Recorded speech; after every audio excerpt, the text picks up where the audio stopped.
هو الذي خلق لكم ما في الأرض جميعا.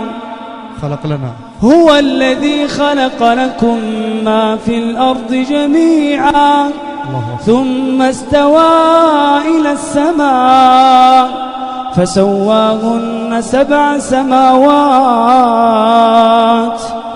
وهو بكل شيء عليم.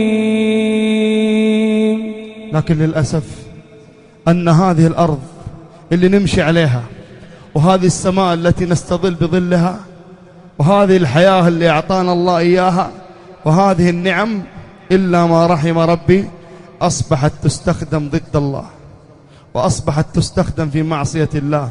أصبح شبابنا بعيونهم ما يشوفون إلا الأفلام والمسلسلات، وأصبحوا بآذانهم لا يسمعون إلا الأغاني والملهيات، وأصبحوا بألسنتهم لا يتكلمون إلا بالفواحش والمنكرات.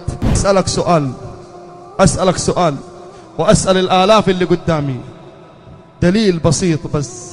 جوالك هذا اللي في يدك، جوالك هذا اللي أعطاك إياه الله عز وجل، وفيه شريحة وفيه اتصالات وفيه رقم سري، ما حد يدري أنت مخزن رقم من، وما حد يدري إيش الروابط، إيش الصور، إيش المقاطع، إيش اللي جوة هذا الجوال إلا الله. أسألك بالله سؤال، جوالك يخدم الإسلام أم يهدم الإسلام؟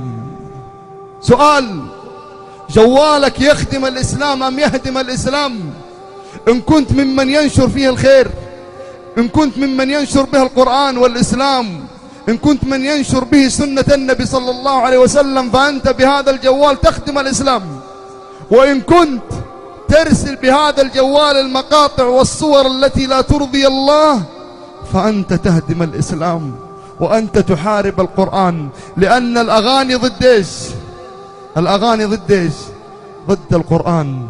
ترسل أغاني بدل ما ترسل قرآن، ترسل صور بدل ما تنشر إسلامك وتنشر الخير وسنة النبي صلى الله عليه وسلم، تحارب الإسلام بالجوال.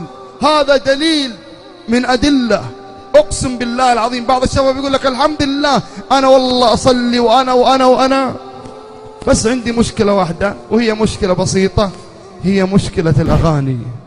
مشكلة الأغاني هذه مشكلة بسيطة. كم من شاب يتمنى يقرأ قرآن ما هو قادر، السبب الأغاني.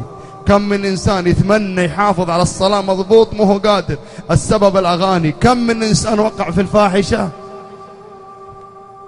السبب الأغاني. الأغاني ترى لها أثر خطير. الأغاني الله عز وجل بشر صاحبها بإيش؟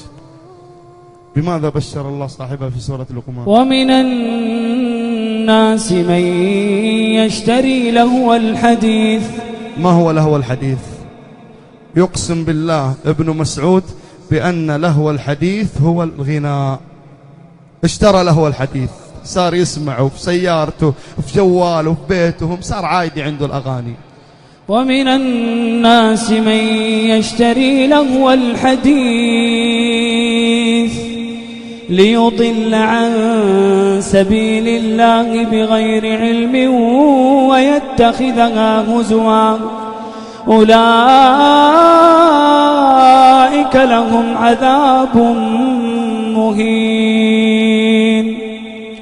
وإذا تتلى عليه آياتنا ولى مستكبرا كأن لم يسمعها كأن في أذنيه وقرا فبشره بعذاب أليم.